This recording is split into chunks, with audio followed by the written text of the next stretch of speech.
2025-ci ilin əziz dostlar, Hyundai Santa Fe-sini göstərirəm sizə. 1.6 motor hibriddir. 24.000 yol gedib maşın, 47.500 dirhəm start qiymətdən çıxır. Qabaq sağ krosunda belə bir zədəsi var, bu təmirə yararlıdır.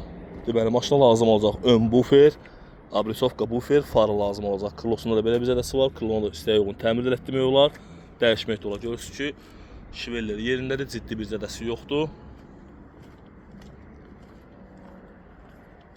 Sağında maşının digər bir zədəsi yoxdur əziz dostlar. Arxası zədəsiz, maşın hibriddir. Və solu zədəsiz maşının açarsız daxil olma kör nöqtənin sensor var maşında. Qarakoca salon, Sliyan elektron idarəolunması, LED pribor, monitor əziz dostlar. Zolaq izləmə, məsafə saxlama, elektron əl əyləci, elektron bagaj əziz dostlar, simsiz telefon şarjı. Gördüyünüz kimi maşında heç bir ayrılıq açılmıyor əziz dostlar. Kim istəsə əlaqə saxlasın, gözəl qiymətə maşını əldə edə bilərik. 1.25-li vininə baxa bilərsiniz. Buyurun, zəylərinizi gözləyirik.